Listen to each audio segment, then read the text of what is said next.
Sir नमस्ते। प्रणाम sir, नमस्कार। आज हमारे साथ वीर शिरोमणि महाराणा प्रताप की वंशज महाराज लक्ष्य राज सिंह मेवाड़ विराजमान हैं।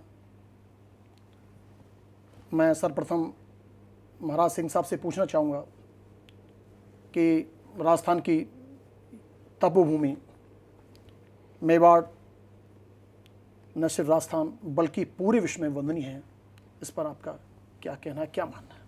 देखिए साहब, हम लोग वो भाग्यशाली लोग तो सारे हैं जो इस भारत देश के अंदर हैं। हम लोग थोड़े मेवाड़वासी अपने आप को और ज़्यादा सौभाग्यशाली मानते हैं कि हमारे को जो है ये मिट्टी ग्रहण करने को जो है वो मिली, और यहाँ हम लोग जो है, हम लोगों का जन्म हुआ, हम लोगों का इस वीर भूमि से जो है वो वास्ता पड़ा। कोई कर्म कभी ना कभी किसी न किसी जन्म के अंदर जो है वो सही रहे होंगे, और मेवाड़वासी जैसे होते हैं अपने स्वाभिमान को, अपनी आस्तीन, अपने दिल दिमाग, अपने रूह, अपने मन, अपने दिल में जो है वो बसा कर चलते हैं। तो मैं यही कामना करूंगा कि ईश्वर ने जो ये हम लोगों के ऊपर कृपा जो है वो बरसाई है, इसके हम लोग इस जीवन के अंदर जो है वो उसके लिए योग्य बने, हम सही मार्ग पे चलें, सही रास्ते पे चलें, और जो कार्य हमारे पुरखों ने करे उस कार्य के अंदर ही, उसी नक्शे कदम के ऊपर, चाहे हम लोग 1 कदम या 1.5 कदम ही ले सकें, पर उसी तरीके से जो है हम लोग काम करें। यही उनके चरणों के अंदर जो है हमारी गुहार रहेगी कोटि कोटि, और जिम्मेदारी से उस काम को करें, अपनत्व से उस काम को करें, और उसी संस्कृति का पालन करते हुए हम लोग इस काम को करें। वीर शिरोमणि महाराणा प्रताप का जिक्र आता है तो सबसे पहले हमें स्वाभिमानी भक्त राम प्रसाद जी और चेतक की जी, याद दिल में आती है। बिल्कुल, बेशक। उनकी स्वाभिमानी भक्ति पर आप क्या मानेंगे, आपका क्या मानना है? देखिए साहब, बहुत अच्छा प्रसंग जो है वो आपने छेड़ा, और अक्सर लोग जो हैं वो राम प्रसाद को भूल जाते हैं। तो मैं मतलब आपका धन्यवाद ज्ञापित करना चाहता हूं कि आपने उस योद्धा को भी जो है वो इस अवसर के ऊपर जो है वो याद किया। एक पुराने अक्सर जो है वो मैं इतिहासकारों से और जो साहित्य से जो जुड़े हुए लोग हैं, कलम से जो जुड़े हुए लोग हैं, मेरा अक्सर इन लोगों के साथ में ही ज़्यादा उठना बैठना होता है, क्योंकि सबसे कम पढ़ा लिखा उसके अंदर मैं ही हूँ। तो वो लोग, जितनी उन लोगों के पास में इल्म है, शिक्षा है, जानकारी है, तो उसको मैं बटोरने की जो है कोशिश करता हूँ। तो जब आपसे जैसे व्यक्तियों से जो है वो बुद्धिजीवी व्यक्तियों से मेरी मुलाकात हो, तो कुछ जो है वो मैं अपनी तरफ से भी जो है उस बात को मैं रख सकूँ। और उसके अंदर बड़ी खूबसूरत बात बताई गई साहब, और ये लिखी हुई है। देखिए, आज आप और मैं अपने देश की प्रशंसा करें, अपने प्रदेश की प्रशंसा करें, अपने शहर की प्रशंसा करें, तो एक स्वाभाविक बात है साहब, क्योंकि अपन इस मिट्टी के हैं। अपनी वफा, अपना ईमान, अपना धर्म जो है वो इस मिट्टी के साथ में जो है वो जुड़ा हुआ है। पर ये चीज़ और ज़्यादा रोमांचक और छाती को भरने वाली हो जाती है जब यही बात दुश्मन करे। तो मैं पुनः जो है वो वापस राम प्रसाद की चर्चा के ऊपर आता हूँ, उस प्रसंग के ऊपर मैं आता हूँ। और जब राम प्रसाद को कैद कर लिया गया था, तो जब वो उसको बंदी बनाया हुआ था, उसको कैद कर रखा था, और उसके लिए जिन सैनिकों को तैनात किया गया था कि वो कहीं भागे नहीं, तो वो 2 सैनिक आपस में चर्चा कर रहे थे, और वो जो विदेशी आक्रांताओं के जो सैनिक थे, उन लोगों ने कहा कि इस हाथी को हमारे को पकड़े हुए 10 से 15 दिन हो चुके हैं, ना इसने जल ग्रहण किया, ना इसने अन्न ग्रहण किया, ये कुछ समझ में नहीं आ रहा है कि ये क्या है। और उन्होंने ये कहा कि देखो, मेवाड़ से टक्कर लेना कोई एक अलग ही बात जो है वो हो जाती है, और वहाँ के इंसानों से तो हम भिड़ रहे हैं, निपटने का प्रयास कर रहे हैं, पर हमको ज़्यादा, हमारे को सफलता हासिल हो नहीं रही है। बोले कि वहाँ के पशुओं को तो हम गुलाम बना ना सके, वहाँ के इंसानों को या जनादेश को हम क्या गुलाम बनाएंगे। तो ये जब चर्चा उनके दिल दिमाग में और आत्मा में दुश्मनों के घूम रही थी कि वहाँ के पशुओं को तो हम बंदी नहीं बना सके, इसको भले ही हम लोगों ने पकड़ लिया हो, पर ये हमारा गुलाम तो फिर भी नहीं बना, तो वहाँ के इंसानों की बात को तो छोड़ ही दो। तो ये जो एक चीज़ है, और चेतक का जो रहा कि आखिरी सांस तक घायल होने के बाद भी जिस हाथी के ऊपर अकबर के सेनापति बैठे हुए थे, उस हाथी से जो है वो सूंड की तलवार से चेतक जो है वो घायल हुआ। तो उसके बाद में भी जो है वो उसी जुझारूपन, कर्मठता, जोश, उत्साह, उल्लास से अपने स्वामी के लिए जो है वो भिड़ा रहा और उनको सुरक्षित एक जगह के ऊपर पहुंचाया। तो मेवाड़ के लोगों ने तो सुनहरे अक्षरों के अंदर अपना नाम लिखवाया ही है, दर्ज करवाया ही है, पर इसके साथ साथ यहाँ के पशुओं ने भी स्वामी भक्ति की एक अलग मिसाल पूरे कायनात के अंदर, पूरी दुनिया के अंदर, पूरी ब्रह्मांड पे जो है अपने आप को स्थापित किया है। और अगर मैं आपसे ये पूछूं कि किसी प्रदेश के अन्य शासक का कोई घोड़ा या हाथी या साथी जो है उसका नाम आप मेरे को बता दीजिए, शायद आपके दिल दिमाग में, आपके मन में इतने आसानी से कोई नाम आएंगे नहीं। बिल्कुल सही सर। पर अगर मैं आपको ये पूछूं कि वीर शिरोमणि महाराणा प्रताप के दोनों योद्धा कौन थे जो उनके साथ चार पैरों पे पूरे तरीके से जो है जुझारूपन से आखिरी सांस तक भिड़े, तो बिना हिचकिचाहट में बच्चा बच्चा जो है, मैं कल ही एक कार्यक्रम में गया हुआ था, तो वहाँ पे ही जो है वो पूरे सैलाब ने एक सांस के अंदर उस नाम को जो है लिया। ये मेवाड़ की पहचान है। लोगों ने अपने आप को हीरे जवाहरात के अंदर तुलवाना और अपने स्वाभिमान को खूंटे पे टांग कर काम करना पसंद किया। मेवाड़ ने अगर अभी हीरे जवाहरात कभी पहने हैं तो अपनी पगड़ी से लेके पाँव तक तो अपने स्वाभिमान का गहना पहन के निकले हैं सब। इस चीज़ की खुशी है कि हमने हमारी आत्माओं को जो है उसका सौदा नहीं किया, और हमारे पुरखों ने जो परिस्थितियां जो उस समय पे देखी होगी जिसकी वजह से हम जो है कृतज्ञ हैं, और जितना हम उस चीज़ का वो बौने शब्द आभार या धन्यवाद का उपयोग या इस्तेमाल करें वो हमेशा से ही जो है वो कम रहेगा साहब। सिंह साहब, महाराणा मेवाड़ की आन बान शान, स्वाभिमानी भक्ति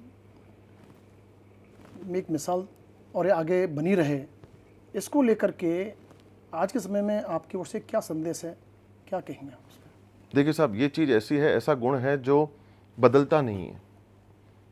ज़रूरत इस चीज़ की है कि आज की इस 21वीं सदी के जीवन काल के अंदर हम इन चीज़ों को हमारे जीवन के अंदर उतारें और उसके ऊपर कार्य करें। आज सच बोलना, ईमानदारी से काम करना, मेहनत से काम करना, अपने स्वाभिमान को किनारे कर कर किसी और तीसरी ऐसी चीज़ के साथ में समझौता ना करना जो हमारी विरासत, हमारी संस्कृति के खिलाफ हो। तो आज भी हम इन गुणों का जो है वो उपयोग पूरे तरीके से कर सकते हैं बिना इसे किनारे करे। जो चुनौतियां आज हमारे सामने आती हैं, चाहे वो युवा क्यों ना हो, चाहे वो बच्चे क्यों ना हो, आज हर व्यक्ति हर वर्ग के अंदर जो है कहीं ना कहीं इस दुनिया के अंदर अपनी चुनौतियों का सामना करता है, परेशानियों का सामना करता है, तकलीफ़ों का जो है वो सामना करता है। तो वहाँ पर जाकर मेवाड़ का इतिहास बापर रावल से लेकर पिताश्री तक जो है इन चीज़ों को लेकर चीख चीख कर इस बात को जो है वो बताता है कि अगर चाहते तो सब लोग जो है वो, हर आदमी के पास में 2 रास्ते, 3 रास्ते, 4 रास्ते मिलते हैं जिससे कि वो चुन सकता है, पर एक रास्ता वो होता है जो सही पगडंडी पे चलने का होता है, सही मार्ग पर चलने का होता है। कठिन जरूर होता है पर वो सही मार्ग के ऊपर चलने का रास्ता होता है। तो वो सीख हमारे को मेवाड़ का इतिहास जो है वो देता है। आज के इस परिप्रेक्ष्य पे, आज अक्षय तृतीया के इस पावन अवसर के ऊपर, वीर शिरोमणि महाराणा प्रताप की जयंती के अवसर के ऊपर जब हम बात करते हैं, तो मैं आपको उदाहरण वीर शिरोमणि महाराणा प्रताप का देता हूं कि जो उन्होंने चुनौतियों का जो सामना किया, तो उन्होंने सही रास्ते पर चलने का प्रयास किया और सब लोगों को साथ में लेकर चलने का प्रयास किया, हर वर्ग के लोगों को साथ में लेकर चलने का प्रयास किया। तो जब आदमी दिल से, मन से जब प्रयास करता है तो चीज़ें मुमकिन होती हैं, कार्य सफल होते हैं, कामयाबी के शिखर के ऊपर व्यक्ति पहुंचता है। जब लक्ष्य तय होता है तो उस पर राज करना इतना मुश्किल नहीं होता, और जब हम सारी चीज़ों को साथ में लेकर चलते हैं। तो यहाँ पे इंसानों से लेकर पशुओं तक का उदाहरण हमारे सामने उपस्थित है, जो आज हम लोगों को, युवा लोगों को जो है प्रेरणा लेनी चाहिए। हम खुद स्वयं लेते हैं। पिताजी भी जो है वो इस चीज़ के ऊपर, माताश्री भी जो है वो इस चीज़ का उदाहरण हम लोगों को घर पे बिठाए जो है वो चर्चाएं जब होती हैं, गैर औपचारिक चर्चाएं होती हैं, तो उन चीज़ों के अंदर बहुत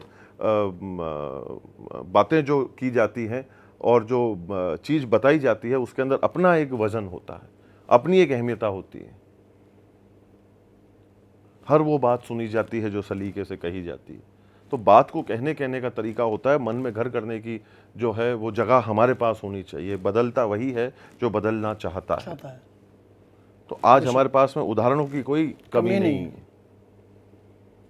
तो वो कहीं ना कहीं हम लोगों को इस चीज़ से, तो इस वजह से मैं कहता हूँ कि वर्तमान के अंदर इतने सारे उदाहरण हमारे पास में है, ज़्यादा दूर हम लोगों को देखने की जो है वो ज़रूरत नहीं है। हमारे को हमारे आसपास में ही पूरे भारत देश के अंदर चप्पे चप्पे पे प्रेरणा के जो है वो हमारे को स्रोत मिलेंगे। और हम हमेशा कहते हैं कि महाराणा प्रताप का रक्त मेरी रगों में ज़रूर बहता है, ये मेरे लिए बड़े गर्व की बात है, पर महाराणा प्रताप सबके हैं, सबके, वो तो हमारे भी वंदनीय है। बिल्कुल। तो आज अगर किसी कोई अच्छे व्यक्ति विशेष से कोई चीज़ ऐसी हमको सीखने को मिल रही हो जिससे केवल हमारा ही जीवन नहीं पर अपितु हमारे आजू बाजू का माहौल मंजर सब बेहतर हो रहा हो, परिवार का बेहतर हो रहा हो, समाज का बेहतर हो रहा हो, तो क्यों नहीं। अगर चाहते वीर शिरोमणि महाराणा प्रताप तो वो भी समझौता कर सकते थे, बिल्कुल। पर स्वतंत्रता शब्द का जन्म देने वाले व्यक्ति विशेष अगर कोई थे तो वो स्वयं थे। उन्होंने कहा नहीं। तो ये हमारे लिए जो है वो बड़ी बात है, ये निर्णय लेना, और किन परिस्थितियों के अंदर, किन चुनौतियों के अंतर्गत इस निर्णय को लिया गया होगा वो अपन लोग उसकी कल्पना ही कर सकते हैं। उसकी गहराई की, उसकी मुश्किलात की हम केवल कल्पना कर सकते हैं। सिंह साहब, हल्दी घाटी का युद्ध पूरे विश्व के लिए वंदनीय है, इस पर आप क्या प्रकाश डालेंगे? देखिए, मतलब उसके अंदर इतनी कुछ चीज़ें सीखने को मिलती है। अगर सबसे पहली बात तो ये कि अपने ही अपनों से नहीं लड़ते और इस कदर नहीं लड़ते तो शायद उस समय का और आज का इतिहास ही कुछ और होता, या वर्तमान ही कुछ और होता।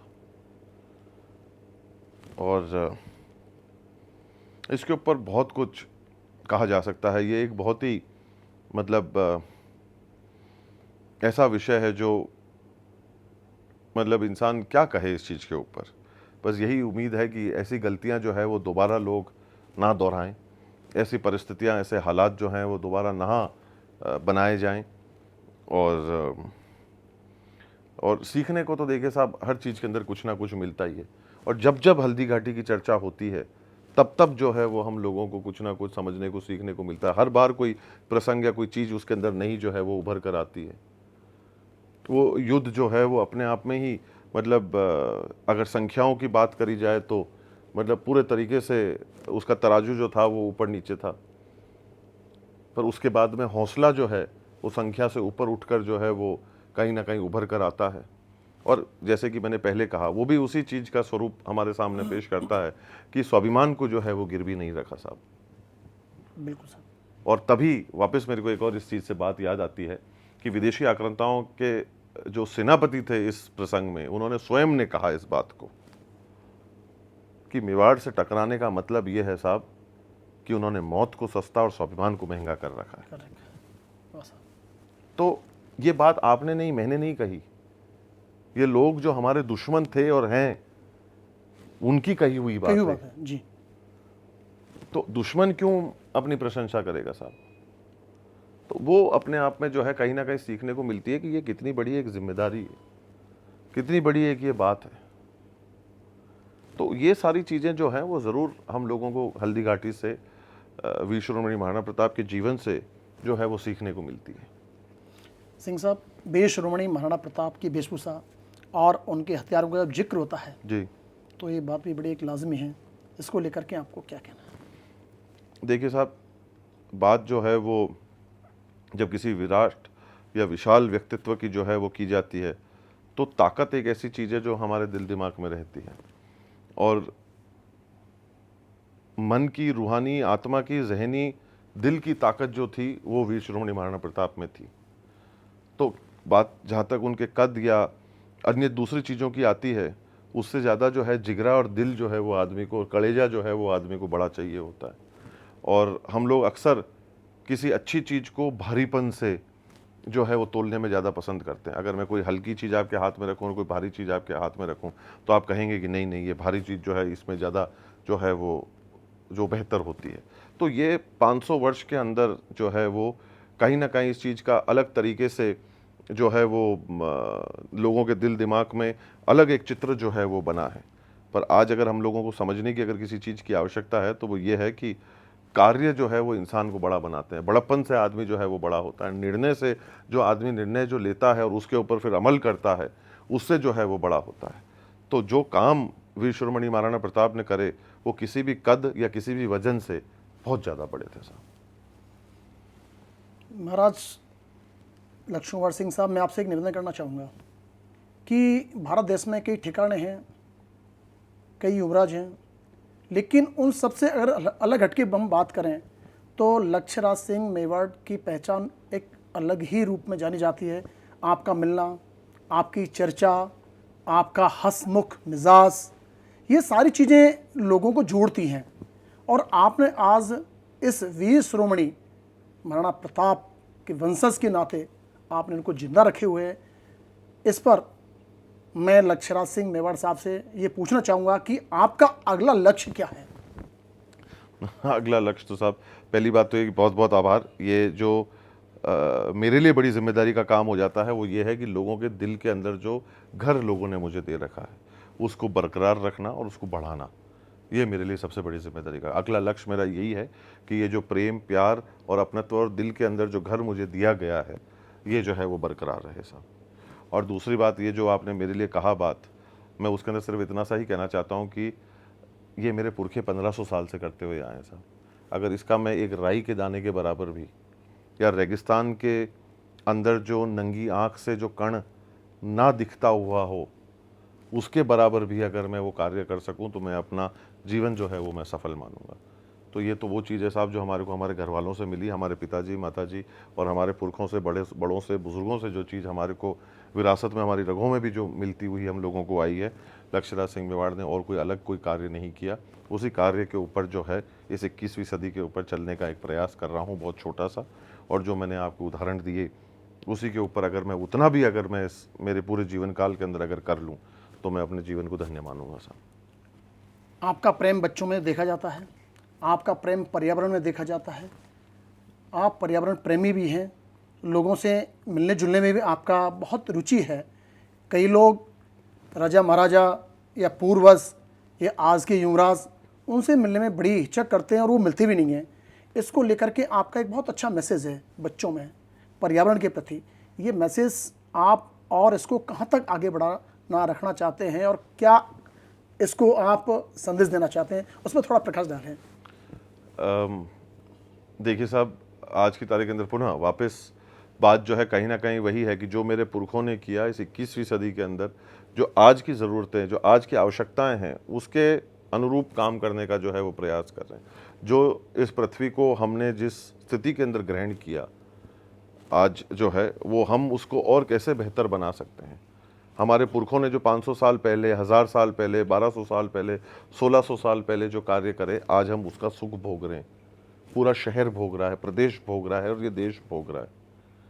तो क्या हम उस क्रम के अंदर कुछ और अपनी तरफ से नहीं जोड़ सकते? उसको बरकरार रखने के लिए, उसको हिफाजत से रखने के लिए, उसको सुरक्षित रखने के लिए हम लोग हमारी तरफ से क्या काम कर रहे हैं? तो कुछ चंद हज़ारों पेड़ या लाखों पेड़ अगर मैंने लगा दिए तो मैंने ऐसा कौन सा बड़ा काम करा? वो मेरा दायित्व बनता है साहब, मेरी जिम्मेदारी बनती है। हर युवक की, जो हर दर्शक आपके माध्यम से जो मुझे देख रहा है, उनकी जिम्मेदारी बनती है, आपकी और मेरी जिम्मेदारी बनती है। आज जल संरक्षण का काम है साहब, तो उदयपुर का नाम और पहचान झीलों के पीछे जो है वो है। जो व्यक्ति विशेष यहाँ पर आए, पधारे, उन्होंने जो है वो जल की एक सुविधा जो है वो बनाई। क्यों बनाई? क्योंकि उनको पता था कि आने वाले समय के अंदर ये एक ऐसी चीज़ हो जाएगी जिसकी आवश्यकता के बिना जो है वो काम चलने वाला नहीं है और लोग कितने सैकड़ों हो जाएंगे। और आज हम उस चीज़ को उदयपुर में सत्य होते हुए देख रहे हैं। आज हम अन्य दूसरी जगहों के ऊपर उदयपुर से जल पहुंचा रहे हैं। ये आज हमारी ताकत है, आज हमारी खूबसूरती है। कब की? आज से 500 साल पहले, 300 साल पहले करे हुए कार्य की। तो कहीं ना कहीं योगदान देना अपने देश के प्रति, हम हमेशा ये पूछते हैं कि हमारा देश हमारे लिए क्या कर रहा है, हमारे लिए क्या किया जा रहा है। पर अब वक्त वो भी आया है कि जहाँ पर ये कहा जाए कि हम हमारे देश के लिए क्या कर सकते हैं। आज पूरे ब्रह्मांड में सबसे कम उम्र का देश अगर कोई उभरते हुए आ रहा है तो वो कोई और देश नहीं, 200 से अधिक देश हैं इस दुनिया के अंदर, उसमें सबसे कम उम्र का देश भारत देश उभर कर आ रहा है। तो आज हमारे पास में युवा शक्ति, युवा सामर्थ्य, युवा नेतृत्व, युवा सोच आज हमारे पास में उपलब्ध है। तो उसको हम किस तरीके से, किस ढंग से जो है उसका उपयोग करके जो है वो आज हम हमारे देश के लिए उसको धरातल पर या ज़मीन पर उतार सकते हैं, उसको करने की आवश्यकता है। मैंने उसके अंदर जो है पर्यावरण के अंदर काम करने का कार्य करा, या शिक्षा के अंदर कार्य करने का जो है वो काम किया, अन्य दूसरे और क्षेत्र के अंदर जो है वो मैंने काम किया। तो ये मैं अपने आप को जो है वो सौभाग्यशाली मानता हूँ। और लोगों ने कि ना केवल उदयपुर के लोगों ने, राजस्थान और भारत के बाहर के लोगों ने भी जो है इस चीज़ के अंदर बढ़ चढ़कर जो है वो हिस्सा लिया और उन सारे कार्यों को सफल बनाया, जिससे कि हम दूसरे लोगों की मदद कर सकें। और आपके माध्यम से उन सभी लोगों का जो है वो मैं धन्यवाद ज्ञापित करना चाहता हूँ। सिंह साहब, आपका नाम देश ही नहीं विदेश में भी पहचान के रूप में जाना जाता है और आपको कई सम्मान मिले हैं। वर्तमान में आप राजस्थान के राज्यपाल महोदय की सलाहकार समिति के आप सदस्य हैं पर्यटन पर्यावरण के लिए। आज हम बात करें पर्यावरण की, ग्लोबल वार्मिंग आप देख रहे हैं जी, पूरा देश, राजस्थान नहीं पूरा देश जल रहा है, गर्मी बढ़ रही है। बिल्कुल। इसके पीछे कारण क्या और इसकी रोकथाम के लिए क्या आप एक संदेश देना चाहेंगे? नहीं, देखिए, ये तो हमारे को वैज्ञानिकों ने जो है वो काफ़ी अरसों से इस चीज़ के बारे में जो कहा है, तो जो आज की तारीख में जानकारियाँ अपने देश और दुनिया के अंदर उपलब्ध हैं, उसी चीज़ को जाकर मैंने सीखा, देखा, पढ़ा, सुना और ऐसे लोगों के साथ में मेरे को उठने बैठने का जो है वो मौका मिला, चर्चा करने का मौका मिला, सीखने का मौका मिला। जैसे कि पहले मैंने आपको कहा कि साहित्य और शिक्षा और कलम से जुड़े हुए लोगों के साथ में ही मेरा उठना बैठना है, तो मैं इन सारे विषयों के ऊपर उनसे जो है वो मेरी चर्चाएँ लगभग जो है वो होती रहती है और काफ़ी कुछ सीखने और समझने को मिलता है। और वही मैंने कहा आपको कि ये जिम्मेदारी हमको कहीं ना कहीं लेने की आवश्यकता है। ये आज इसके कारण हम सब लोगों को पता है कि ऐसा क्यों हो रहा है, पर अभी भी हम अगर उसके समस्या के प्रति जागरूक नहीं होंगे, उसके समाधान के ऊपर हम कार्य नहीं करेंगे, तो हम केवल लोगों को दोषी ठहराने के अलावा और कोई दूसरा काम करेंगे भी नहीं। तो वो दोषी ठहराने की जगह के ऊपर आलोचनाएं करने के ऊपर, क्योंकि आलोचना करने वालों के कभी भी स्मारक नहीं बने। नाम और याद उन्हीं लोगों को किया है जो कुछ कर गुजर गए। तो वक्त वो आया है कि हम लोग सब कुछ ना कुछ करें। इतनी बड़ी जनसंख्या है, अगर उसमें व्यक्ति विशेष एक कार्य भी या 2 कार्य भी करना चाहेगा, तो हम खरबों की तादाद के अंदर उस कार्य को जो है वो हासिल कर सकते हैं। तो उसके प्रति जागरूक होने की आवश्यकता है। सिंह साहब, मेरा आखिरी सवाल, वीर श्रोमणी महाराणा प्रताप की 484वीं जयंती जी, जेठ शुक्ला तृतीया को मनाई जा रही है। बिल्कुल। इस पर आप आम जन को क्या संदेश देना चाहेंगे? देखिए, मैं यही कहना चाहता हूँ कि जब एक तरफ हम अगर हमारी संस्कृति की चर्चा करते हैं, हमारी संस्कृति की बातचीत करते हैं, तो उसको हमारे को ज़मीन पर उसको उतार कर करना भी चाहिए। और आज मुझे बड़ी खुशी है कि अन्य प्रदेश जो है वो इस चीज़ को, इस गुहार को उन लोगों ने स्वीकारा है और उसके अनुरूप जो है वो इस कार्य को जो है वो किया जा रहा है। और आज मेरा कोटा के अंदर भी जो है वो जाना होगा, तो उन लोगों का भी जो है वो मैं बहुत बहुत धन्यवाद ज्ञापित करता हूँ कि सारे युवा संगठन जो है वो वीर शिरोमणि महाराणा प्रताप के लिए उनकी विक्रम संवत के हिसाब से उन लोगों ने जो है इस चीज़ को मनाने का जो है वो सोचा। और युवा जब ऐसी चीज़ों के प्रति, अपनी विरासत के प्रति, अपनी संस्कृति के प्रति जागरूक होता है, तो उनका कहीं ना कहीं मनोबल बढ़ाना मैं मानता हूँ कि मेरी जिम्मेदारी बनती है और हमारे संस्कृति के प्रति हमारी जागरूकता और बढ़ती है। तो इस चीज़ को लेकर मैं बड़ा खुश हूँ। कई वर्षों से ये मेरा प्रयास रहा है जो अब जाकर कहीं ना कहीं रंग ला रहा है, तो उसका मैं आभार और धन्यवाद भी प्रकट करता हूँ। जी धन्यवाद। आज हमारे साथ वीर शिरोमणि महाराणा प्रताप के वंशज महाराज लक्ष्य कुमार सिंह जी से बातचीत हुई।